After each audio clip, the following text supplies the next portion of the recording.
of petrol. That again took another dimension upon the announcement a few days ago that even the service outlets of the NNPCL will now sell for 1,030 naira per litre of petrol. Because, of course, it's a no-brainer that the price of petrol drives everything else, as it were, in this country.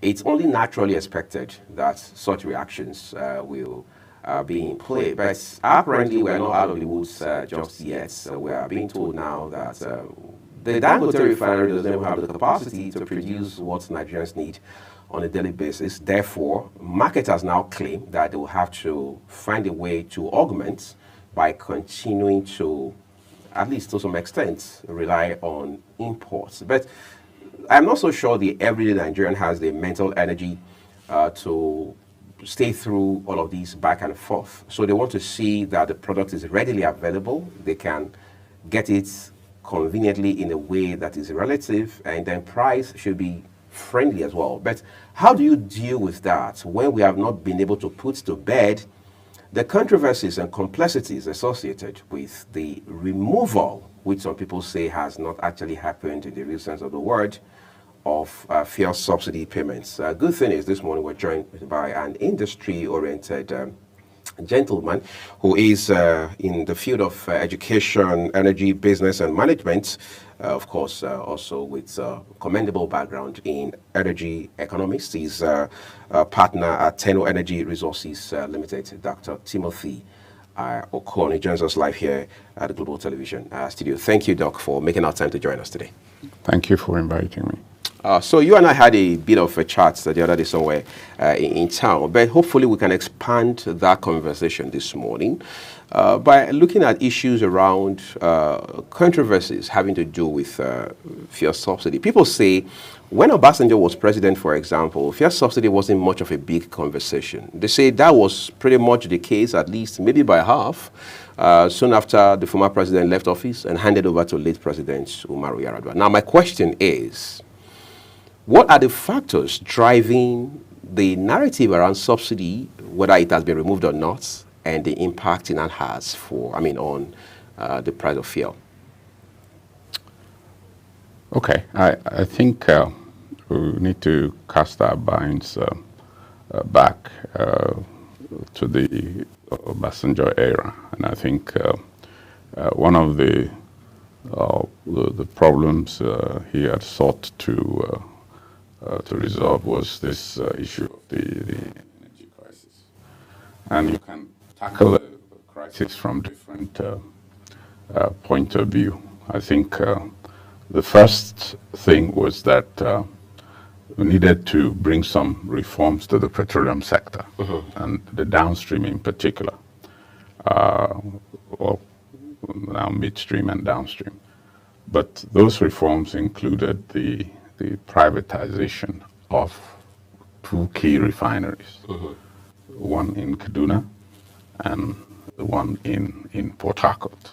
And that was, and what was the reason for the privatization? I believe at that time we were thinking in terms of introducing the private sector into that the sector, spreading risk. When you bear 100% of the risk in running, as assets are usually rationalized in such a way that we could have some private sector participation in some cases. So that was one move to resolve the energy crisis. In other words, to encourage private investment into, see, if you own the refinery 100%, you're 100% responsible for the investment. Right. So bringing investment into the downstream was a key objective at that time. So it was privatized, and there was a lot of controversy when Yar'Adua came in. The second thing that Obasanjo had done at that time was basically to introduce the Petroleum Support Fund, which was really to move the subsidy away from the crude price to the retail point, at which there was a fund that would encourage, again, the participation of the private sector so that you do not have one supplier of a particular product. And that was, in economics, is a sound move to increase investment in the downstream sector, and secondly, to diversify the sources of supply for refined products. So a window was open for the importation of products. The idea was, of course, that the subsidies will then gradually be removed, in which case there will be participation by many others in the petroleum sector. So those are key policy reforms or economic reforms in the sector. Of course, there was a lot of pushback by the Nigerian people, let me just put it that way. Right. Okay. And Yar'Adua rescinded the decision to sell the refineries. Let me qualify that sale. It was simply giving a 51% interest to the private sector so that it could bring in investment, control the investment, and make sure that profitability was re-established. That was the key objective. So 51% interest in Tako and in Kaduna was ceded to Dangote and Otedola, who were the beneficiaries of the privatization. So those are key economic reforms. I think that if that had continued, I think there would have been private investment, much less than the 19 billion that Dangote has now spent to build a refinery of its own. It would have improved brought in key investment, that's the key thing. But it would have allowed for different sources and different centers for refined products. Okay. It would have improved the infrastructure, the pipeline system. There would have been alternative supply sources. All concepts such as that we could have gotten fuel from maybe Niger or alternative sources, basically. So that was a key reform. We missed that opportunity. If we had that program sustained over the long term, many of what we are seeing now would not have occurred. There's a third plank in that economic policy. Having gone through all debt relief and so on, we had a very robust foreign exchange reserve. In fact, under Yar'Adua, I think the reserve was the highest, if I recall correctly. I think in 2007 or so, it the highest level of around $62.6 billion. Okay.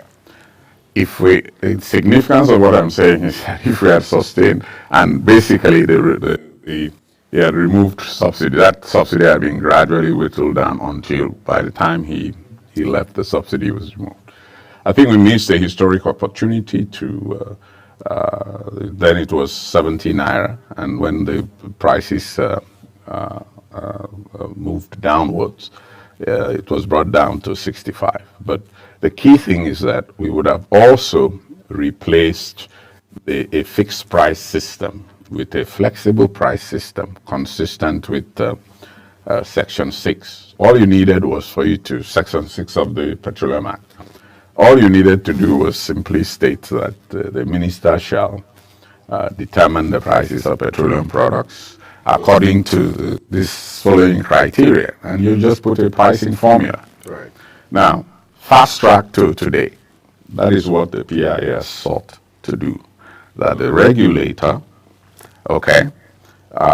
would look at pricing formula and a framework for pricing. So there is nothing now that gives a fixed price for petroleum products, because 85% of the cost that goes into getting refined products is the crude cost, which I would address when we come to talk about why are we still importing. Right. Is the crude cost. And when 85% of that crude, when prices of crude go up, and Nigeria doesn't control that price.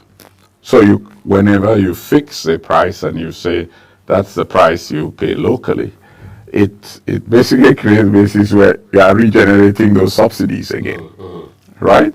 Okay, and be sure that Dangote didn't borrow and invest $19 billion to go and lose money. In fact, I would, my sincere prayer is that that becomes a successful business for the sake of Nigeria. For the sake of Nigeria. Strategically, what he has done is to invest in what we call import substitution. So at the point, we will need to address substituting imported fuel with domestically produced fuel. You can argue that, it's an export-free trade zone and something like that, but its proximity is obvious. It's far, far better to send a truck to the refinery and then it is trucked out than if you import it from Rotterdam or wherever those people are importing it from, and you bring it in, you lighter, you have all of these charges that are associated with that entire process. That will inevitably would increase the cost of landing. That's right. And so that's just a brief look at the factors. Right. Because the basic manner in which the subsidies are implemented was that it had little to do with the revenue allocation formula. Was it like a top line, right? And revenues that go to the states are supposed to be shared according to a formula. So if it was a federal policy, and it is, because under our constitution, matters relating to petroleum, etc., are in the exclusive list. Right. So the states could have easily said, well, this is not our responsibility. It's exclusively federal. So let the federal government bear the cost of the subsidy. And if they did, then probably it would have reduced, the government would have been forced to change the manner in which the subsidies were being implemented, so that we would have some measure of control of the fiscal deficit, which is really why we're having problems of the high inflation that you have now, and the declining value. So can we categorically say now that this is hyperinflation, not just the conventional as we know it? Well, yes, but it's hyperinflation usually doesn't occur simply because you've overspent money in 1 year. Okay, it is a persistent fiscal deficits that leads to this. When you print money and you continue to print it while being backed by real goods and services, then that is inflation. Quite frankly, I'd like to ask you something. You made mention of it in passing when you talked about the PIA. Industry experts like yourself had thought the PIA, upon kicking into effect, will be a game changer. All right. Many people I talk to say that hasn't been quite the case. They still pick holes. Of course, nothing is perfect in this world. They still pick very significant holes in the PIA. In fact, about a fortnight ago, I spoke with someone who categorically said that a review of the PIA is long overdue. Do you share that sentiment? A sovereign has, the National Assembly has the right to look at the laws of Nigeria. Right. So I will not venture into suggesting that they do not have those powers. They have by virtue of the Constitution. So if there is any tweaking to be done, maybe it should be. But let me just try and address this constant barrage of criticisms with regards to the PIA. And this is not because I participated in it, but it's just simply to say that the workings, implementation of what the PIA does is work in progress.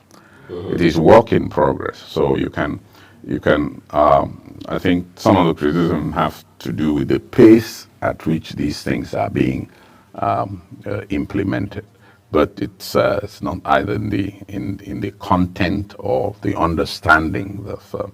There are, take for example the provisions of pricing. There is only one section of the PIA that talks about a price. Now, by that I mean determine a price, what is referred to as the domestic base price. It is for gas. And that domestic base price is, in the way in which you compute, is even linked to a what we call export parity price. But I don't want to bore Nigerians with that. The intention of the PIA was to remove the whole issue of a fixed price for any product for which you don't control the price. That is really, it's a market-based way of looking at how commodities in general feature prominently in any economy. So we need to understand that basic thrust. So there are three basically sections where pricing, yes, the authority has the powers to monitor prices. Right.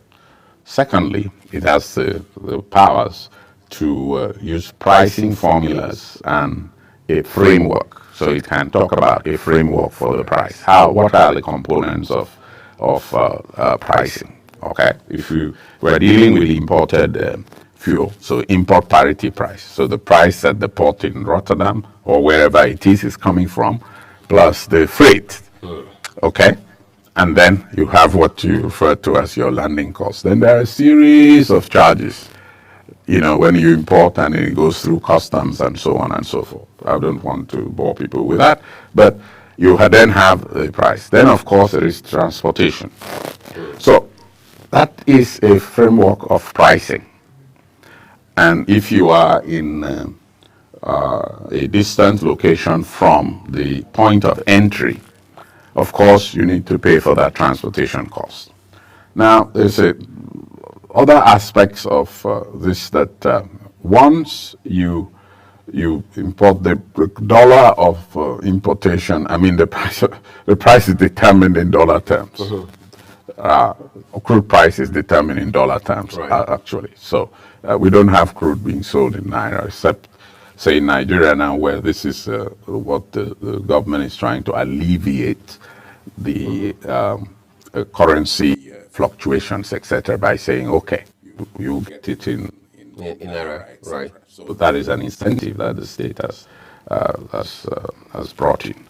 But you must understand also that I said the PIA describes this. Then the PIA specifically in 205 and in 206, the authority has powers to check price gouging. So to check that, it calculates what are indicative prices based on the pricing framework. And yes, it's possible for you to frame that in terms of pricing formulae, in terms of the framework for the price. But it does not set a price. There is no provision there to set a price. But of course, like I said, that framework, it has a framework for which prices are. I just described a particular type of the framework for pricing.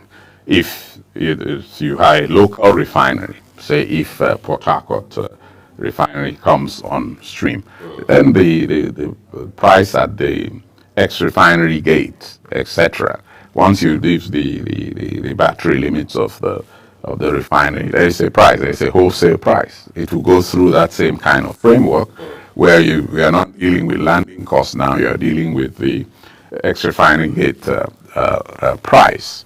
And of course, instead of that being, if Port Harcourt, because Port Harcourt was at least the second refinery in Port Harcourt was built for export.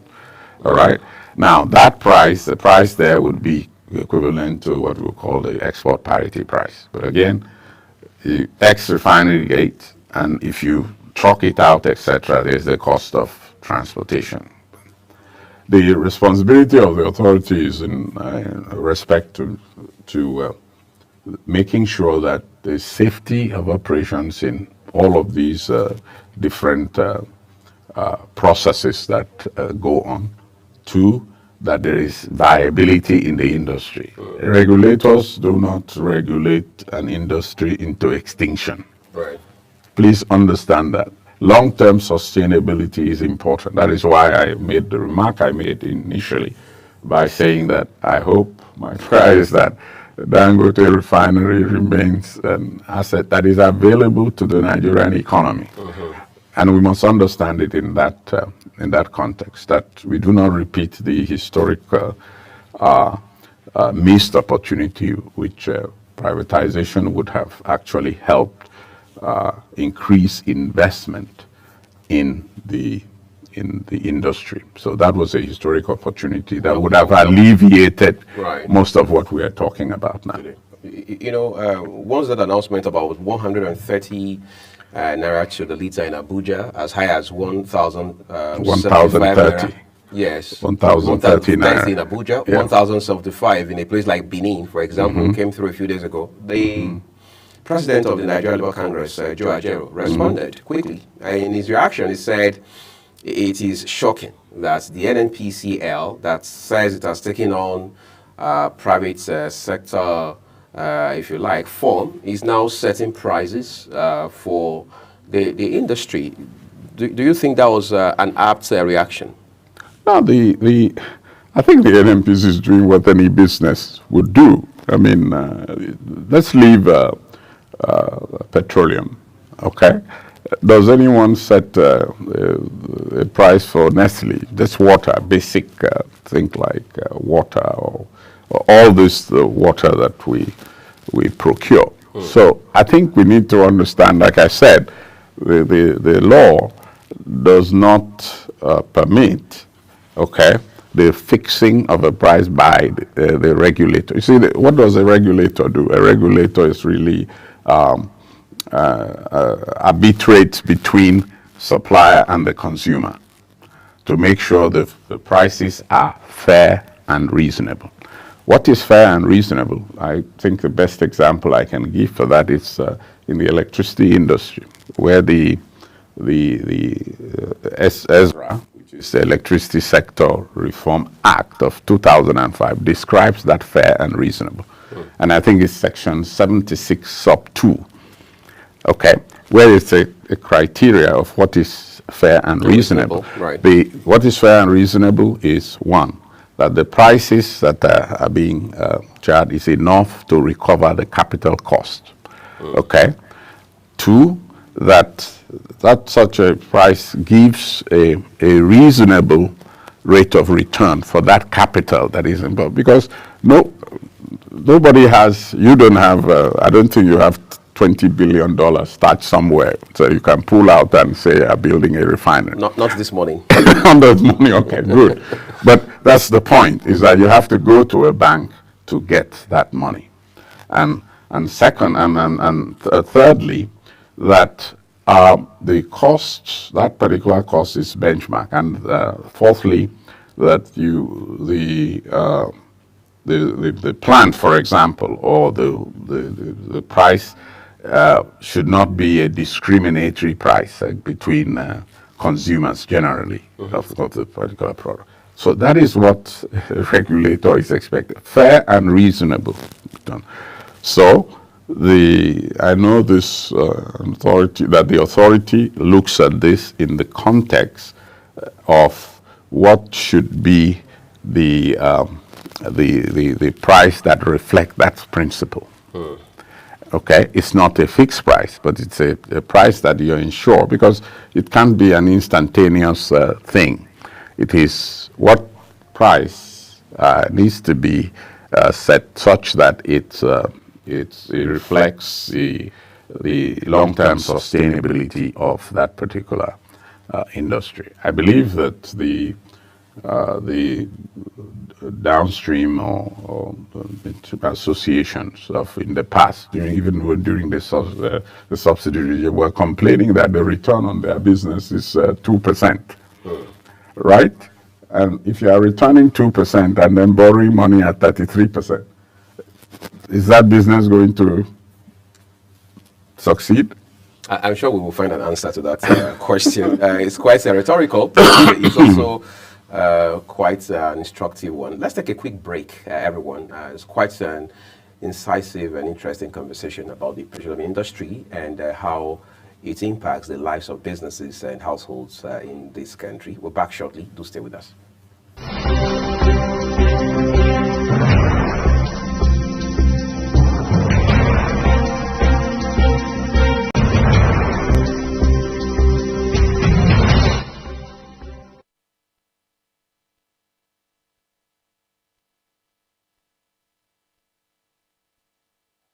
Ask you this, Doc.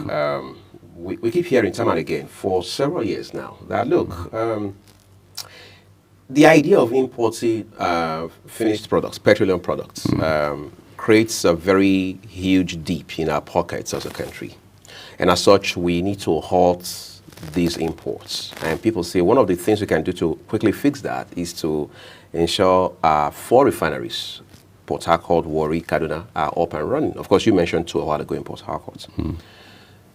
Is that economically naive? Is it realistic to expect that these refineries will work at some point? Because we've seen time and again schedules have been announced as to when the Port Harcourt refinery, at least one of them, will start working. But again, that has been shifted to a date we're not so sure of at this point. From what you know as an industry player, is there hope for our refineries? Yes, I think refineries generally are, refineries are not old, let me put it that way. There are refineries in Houston, Texas. I used to work for ExxonMobil. And refineries that were built in 1952, they're still up and running? Yes, yes. The thing is that, of course, not everything that was they used to couple it together in 1952 is still there. So refineries generally need to be modernized, equipment replaced, and so on and so forth. So I firmly believe that these refineries can be modernized, whatever equipment of the wear and tear of a chemical process, as you know. Those equipment, those pipelines, valves, the value-adding units need to be modernized, and once they are, those refineries will work again. But the point is that's to be made. You require capital to do all this, but when you are fixing people don't like lending, or financial institutions don't like lending money to a project where the project owner does not have a control over the price, okay? They can take market risk, but they don't want to get caught up in government risk. The risk in which an entity is determining the price. That has been a great, they can take market risk because they understand what the market can do, right? But the situation in where billions and billions of dollars are invested in something that is, and then the risk is not the market risk, which they have understood, which historically they know. You can talk about economic cycles, the marketplace, positioning of the refinery, and so on and so forth. Those are all factors that people look at when they make investment. But if the investment requires that you be subject to someone fixing a price for it. So what happens to the differential? Usually when those prices are fixed, they are not fixed to be higher than the market price. They're usually fixed to be lower, right? Because that's the intention for the intervention. Right. So that has deprived Nigeria of capital. Now, I sense that you can respond to me by saying, well, in Saudi Arabia, this is what the prices are. But they can sustain that level of expenditure. Okay? The inflation in South Africa, in Saudi Arabia is not what it is here.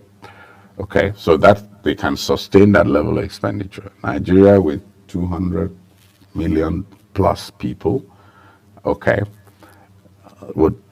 cannot sustain it. We have tried it for how many years? And we've printed so much money. We have gone from, I think it was a $4 billion or so debt to 70-something, 75 billion, I believe. It is not sustainable. Is it the groundnut grower that will now sell his groundnut and then pay that kind of a huge debt? And incidentally, we don't even export significant groundnuts anymore. So, and I think what we need to understand is that we all, so citizens all, have a role to play in reducing the fiscal deficit. We have a role to play in managing our resources effectively, and it is not only the government or state that is a player in this. The citizens are players also. And if we talk about importation of food, and I believe that the former administration attempted to close the borders so that the food that is produced here is incentive for people to actually go out and produce. Right. Yes, I understand that there's the impact of insecurity, etc., in areas where you especially are the food basket of the nation. But we need to know that it is through production that we will get out of this. Production of many things, not through importation. Production, yes. You have to produce it at home. And that is why I go back to my initial comment that it is important that these refineries, not only the Dangote refinery, but any other refinery that Nigeria has, should be working, because I think the resources are available to actually provide for these refineries. So we see, for me, I think we should look at an expanding industry.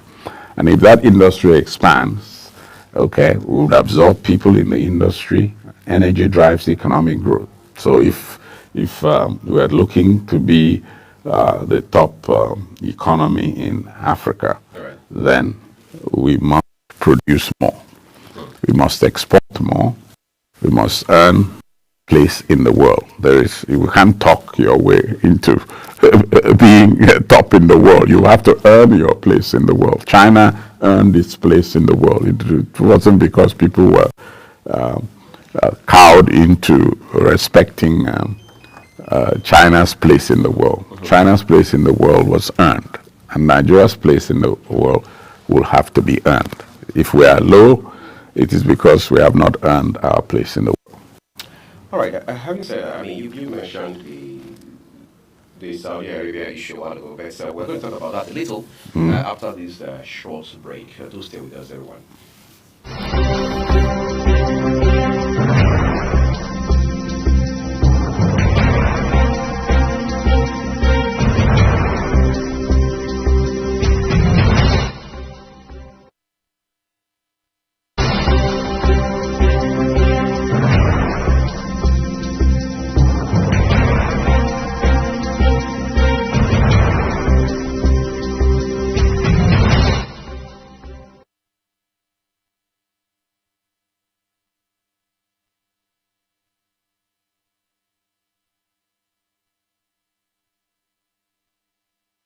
Global Morning is your ultimate destination for engaging political and economic matters. I am Uyi Agmofrebe. And don't forget to include social discussions. Tune in every weekdays from 7 a.m. to 10 a.m. I am Queen Agaba. For insightful breakfast ideas, business summaries, sports highlights, international and local news perspective, I am Anthony Momodu. Don't miss the in-depth analysis of current and political issues by the Global Morning team and experts. I am Jumai Manson. Global Morning is your ultimate destination for engaging political and economic matters. I am Uyi Agmofrebe. And don't forget to include social discussions. Tune in every weekdays from 7 a.m. to 10 a.m. I am Queen Agaba. For insightful breakfast ideas, business summaries, sports highlights, international and local news perspective, I am Anthony Momodu. Don't miss the in-depth analysis of current and political issues by the Global Morning team and experts. I am Jumai Manson. Catch Global Morning here on Global Television.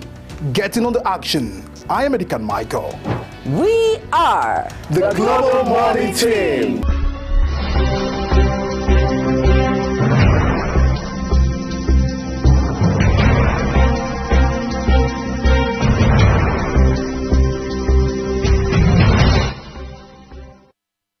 Well, back everyone, thank you for staying with us on the program. The oil industry, or what people call the ONG, the oil and gas industry, is quite a protracted one. Just when you think you have it all covered, and then you realize that there are probably more problems than you readily realize. But let's look at a few other aspects of this conversation, everyone. So, Doc, a while ago, I was going to reference Chief Olisa Agbakoba, a senior lawyer in this country who lends his voice every time it matters to issues around economics. A few months ago, he did say that, look, one of the things Nigeria, in fact, he gave a press briefing where he said, one of the things we must do as a country going forward to fix some of these nagging problems in the petroleum industry is to follow the, I don't want to call it format, more like the model of Aramco in Saudi Arabia. And he said to do that would specifically, among other things, cut down on the number of IOCs, international oil companies, that we have in Nigeria. Of course, we do understand there are peculiarities between the Nigerian market and what obtains in Saudi Arabia. But what lessons can we learn from Saudi? Because Nigeria is not the only country producing oil in the world. Correct. I think the key to solving our main problems deal with the midstream. The midstream. The upstream side, where you have foreign investment, etc.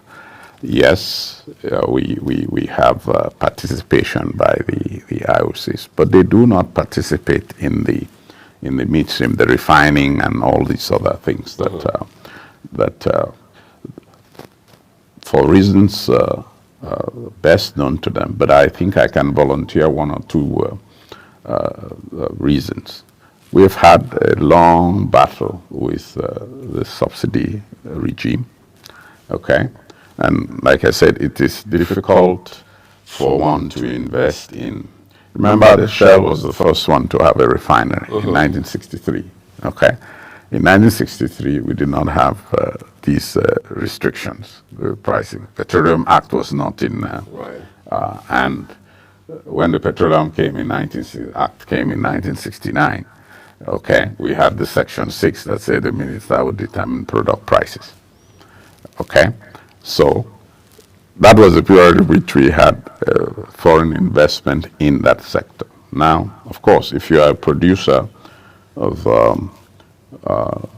8 plus or even 10 million barrels of oil a day, and we are struggling here with 1.6 million barrels of oil a day, the scope in your finances are much more in favor of the state stepping in. And if you look at the refineries, etc., they are basically the investments in those refineries are state-driven. Not private sector-driven. It's not private sector because the state devotes a lot of resources into them, investing, etc. And yes, they are also managed essentially by the international oil companies. So Saudis are in joint ventures with most of the majors in all of the refineries. The Saudi Saref, I think that's it called. Yes, the Aramco model, it's a good one. There is no doubt about that. It's a good one, but it requires resources. Where are the resources to do it? So it requires you're devoting a significant amount of investment. And if the state wants to subsidize, then of course it does so in a financially robust manner. I repeat that I think Saudi Arabia, the last time I checked, had a sovereign wealth fund of over, I think it's $700 billion US. It has spent some of that, but Saudis are now going through the process of even privatizing Saudi Aramco. So if the learned San was referring to that process, then I am in agreement with that it's good to introduce private capital. We cannot continue to spend 100% of the investments required to improve. So you need to open up the market to private investment, and the way to do that is basically allow for private participation in it. But let me also just say a few things about the economic philosophy that the state has. Okay, there are broadly four theories of economic development. I don't want to bore people here, but we will talk about the theory of dependency, which is really what this country has pursued. The theory of dependency is basically a theory that this economy, we merely exporters of raw materials, so whether it's crude or it's groundnut or cotton or something like that, we add little value to it. So we become dependent on importing basic finished goods. Because the whole time we're exporting raw materials. Thank you. That is the theory of it. Now, that is a setup from our colonial past. It will take a very focal, and that is why, again, it take a very focused approach to deal with that issue, that we are not simply people who go to China to import inferior goods or request for inferior goods, and you bring it into Nigeria and you sell. That our businessmen must adopt the import substitution strategy, which is basically that in key sectors of the economy where we are importing goods, we invest in processing or doing those businesses here at home. And that is how the South Koreans, the Taiwanese, the successful Asian economies have succeeded. Okay, now I said there were four. The second one that we are trying to adopt is what we call the Washington consensus, the neoliberal, the World Bank, IMF model. Those ones are pretty much for economies that have a robust domestic industrial base. Okay? In a country where even toothpicks are imported, I'm not sure it is the case now, but but I'm telling you that it is if you focus on that kind of approach, then we will end up where we have always been, which is your industries will not be competitive, you will not have investments and so on coming, etc. And then our taste for, of course, foreign cars and and so on and so forth makes it very, very difficult for you to begin to domesticate many of these things. I mean, we have a steel industry that is still moribund, and again, you need to note that Dangote has spoken about getting into steel. Right, he has. Good. And he talks about how that complements what they are doing with the refinery. Correct, because again, it's import substitution. So Nigerian business needs to focus on substituting you just need to go to the NBS, the Bureau of Statistics. And look at the numbers. And just look at the numbers and then pattern your business accordingly, because that is how Dangote went into cement. It's import substitution. Now Nigeria, we do not have an armada, and we don't have a Brigadier General Adekunle trying to clear the cement armada that used to be in Lagos. Right. What we now have is an armada of imported fuel. Hopefully we will get through that. But again, we need to develop our own industrial base. So you just need to go and look at the products that that are imported into this country and replicate them. A lot of them can be supported by these gas-based industries, which is really where the PIA stands. And I think it's rather uncharitable when people are saying that there's a lot in that document that you can use. There is even some of the best incentives in Section 302, where you can integrate some of these with your interest in the upstream. So we need to take a clear look at the documents and begin to act accordingly. If you change the model of your development, we will be in a much better place than we are now. How sound an argument or otherwise is it to say that as it stands today, subsidy has been removed absolutely? Well, it's difficult to say, isn't it? Well, yes, but let me say two things here. One is that the Naira for crude sale policy has not. It's only. They started 1st of October, I'm told, and so. But in general, the current state of play is that a majority, about 80% of refined products are still being imported.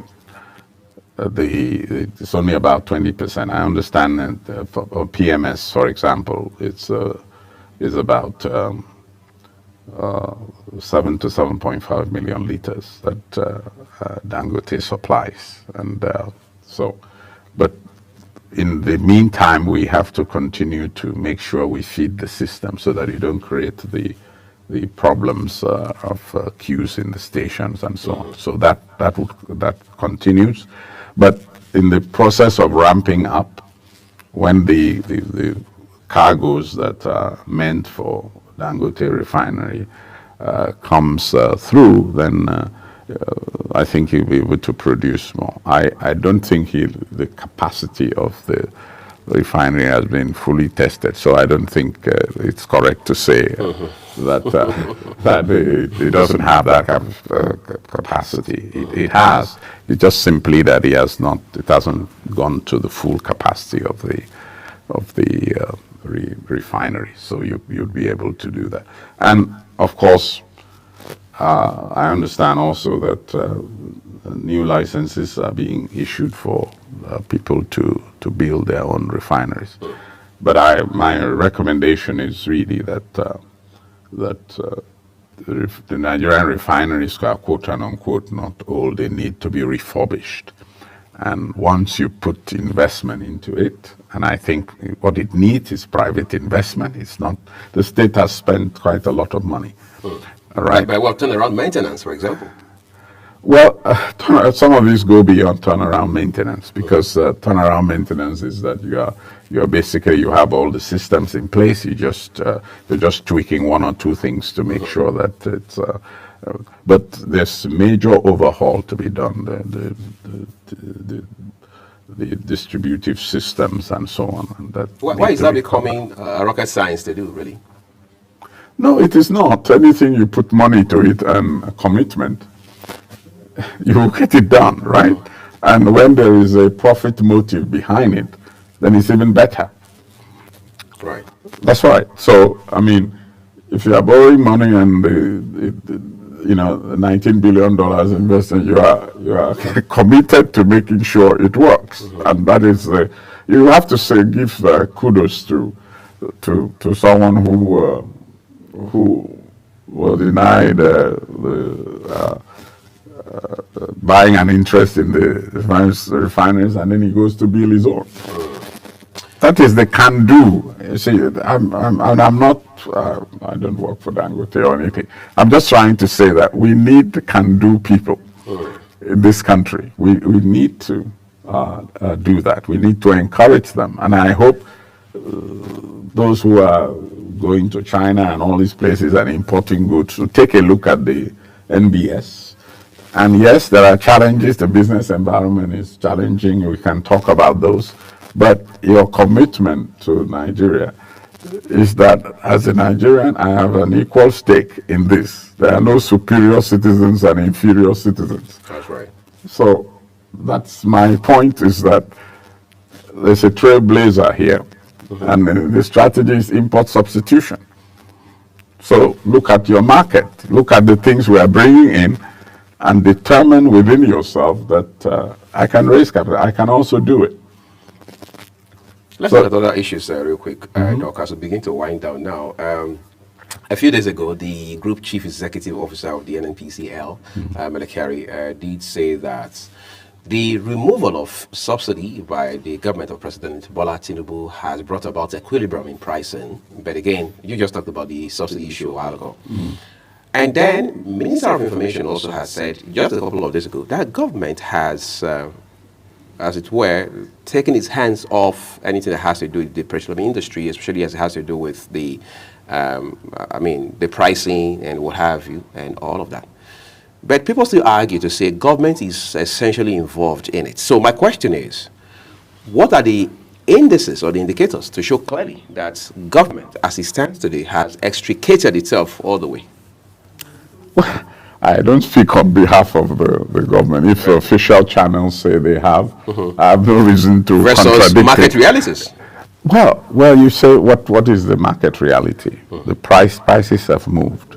Even you've talked about the NNPC saying this is the price it wishes to sell its product. It has encouraged petroleum companies, and I think the policy is basically that the NNPC should not be the sole supplier of any strategic resource like fuel, PMS. That's a good policy. So NNPC has its own price, and say you can go to other marketers to procure what you need. Now that is it may be difficult in the psyche of the Nigerian people, because they see a national champion in NNPC. That is right too, but that national champion is bound to into the law, Section 64 of the PIA, which says it must operate like a profitable company. Like other players. Well, yes, not other players. Somebody else can go and throw his money around, but government money is not available for throwing away. So we must get value for whatever Thank you. And that is what the law requires. So Section 64. And there are things NNPC should begin to strategically withdraw so that it focuses on the businesses that are profitable, and they're taking rational steps to make sure that that is done. That is fulfilling the purposes of what the law requires that they do. The law only says that if the state requires for it, so if you go to 64 subsection M, there's a provision there that if the government says go and do this on our behalf, then of course you will do it, but you charge the government for it. Because it's service to the government. Thank you. So it still has that quote and unquote agency function, but it is not supposed to be the sole supplier of petroleum products in Nigeria. There's nothing in the PIA that suggests that. So I would just echo that's if the group CEO said that, then that is what the law requires him to do, and I would say kudos, because it's important to know the limits of your reach. Else you can overspend. This is what the state must also understand. There's a limit to what the state has to deliver to its people. The fewer things it needs to do and does well, the better for all of us, because it is difficult to bring everything to Abuja and then share it. You send it back to the regions, etc. That will not augur well. Businesses do that very well. I used water as an example. Water it's fully deregulated, right? If you want this brand, you can go and get this brand, and there are different prices. So the ultimate aim is that premium petrol, if your car needs that premium petrol, if you drive a sophisticated BMW and all of that, it needs premium. If your car is another brand that doesn't need premium and you can do with regular, it should be available, subject to, of course, the standard set by the authority. We keep talking about quite a number of things in this industry, Doc. We talk about deregulation, for example. We talk about market forces. We've talked about liberalizing the markets. We've talked about saying that, look, let's allow more private players come into the market. You just made mention a while ago, which is also in the public space, that the government intends to make more licenses available to people who say want to follow the footpath, as it were, of Dangote. But Mr. Dangote also had come out some months ago to say, look, this is not getting any interesting anymore. I probably will end up selling this refinery so I can have peace and safeguard my mental health. How much of this incentive, sorry, how much of this incentive is that to potential investors? I think investors can speak for themselves, whether it's an incentive or disincentive. But what I was praising, and I would do that to any risk taker, because economics is about choosing and making choices. Right. Okay. So any of them that wishes to engage in this, you consider the risk. You consider the risk. But also, usually when you're considering risk, you're looking at opportunities. That's right. Risks don't exist except you clearly have seen the opportunity that you have, all right? And that is what Nigeria needs can-do people, not a lot of talkers. So I don't need to lecture. I'm just trying to let people understand that the industry is open, and that if there's anything you want to praise the PIA for, that it attempts to do that, to assure the investment community that the industry is open, you can participate in it, and government does not have money to be a dominant player in so many of these. Yes, it needs to protect. There is a role that what you would call the public interest. The government is not saying, oh, we don't have a public interest in this. There is a public interest, but the public interest is clearly held by certain institutions which are clearly defined in the law. Okay, for example, the FCCPC, which is the Federal Competition and Consumer Protection Commission. They hold the public interest, that there is no market abuse, there are all those rules, etc. Undue dominance. Thank you, undue dominance. And there are sections in the PIA that states that clearly. I can mention them for the 9511 for the upstream, and if you look at 114 sub I, it mentions that, and there are provisions 222 that requires a register of the business interests and so on. So there are provisions that people look at the PIA, they haven't really, the essence of what some of these criticism is that they haven't actually read through the document fully, and I think I have, and I say there may be slowness in implementing things, etc. But I think that that document is robust enough for people to get on with their business. Just in 2 minutes, Doc, as we tie it up now, there are people who have said, I mean, these are people who are very informed with the issues in the industry. Of course, the petroleum industry is very opaque. We need to agree with that much. The factors and the elements around that, maybe we can discuss on another day. But for today, there are people I've spoken to, particularly off television, who say to me that, look, if we're not careful the way we handle this industry in Nigeria, because we're largely dependent on monies from oil to do a lot of the things, to stay alive as a country, so to speak, that if we're not careful, if we do not project medium term, long term, and as it were, maximize the blessing of crude to strengthen other critical industries, whether health, whether infrastructure, whether the financial sector, or even tech, for example, we may become another Venezuela. So how do we avoid that?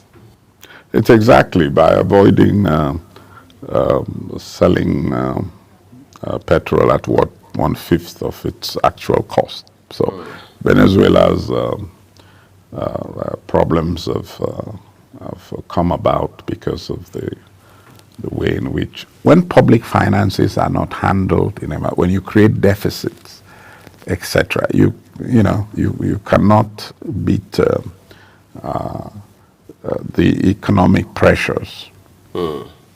That's the biggest benefit poor people can ever expect of their government is, like I said to you, sound money. Sound money. That's right. Like everybody, every household in Nigeria looks at the money it has and the end of the month, okay, and manages it. If governments manage money that way, we will be a great place to invest. So I think our challenges are simply to match spending to the monies that we have earned, whether you are a state, local government, etc. And once that money is well managed, then you won't run up these deficits have now created, which I was told that we even borrow money, about 90-something% of our income essentially goes to our federal income, etc., goes to finance the bureaucracy. So there's very little left to invest except other essentials. Yeah. Dr. Timothy Okon, I'd like to say a big thank you to you for coming to speak to us about these very complicated issues. But the good thing is you've been able to break them down in a way that the everyday Nigerian understands where we're coming from. That these are not issues that started with the Tinubu government or even with the return of democracy in 1999. They've been here for decades in some instances. Time will fail us to appreciate you for these very valuable insights you've shared this morning. And we do hope you have a great day ahead of you. Thank you very much. That's what we're leaving it with this discussion, everyone. We're back shortly, myself and Ramsey Agbo, to wrap it up on Global Morning. Do stay with us.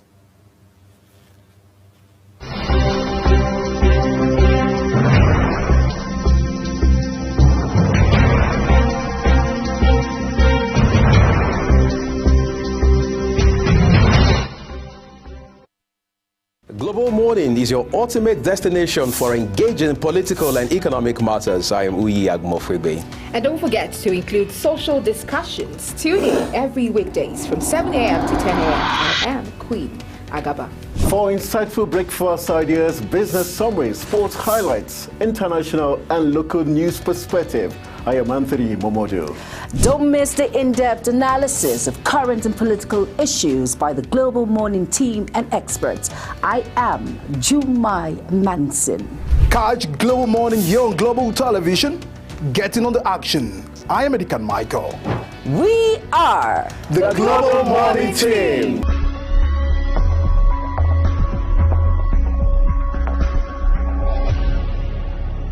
Business Point on Global Television. The business world can be dynamic and unpredictable, with headwinds and volatility sometimes becoming an obstacle for players in the business and economy landscape.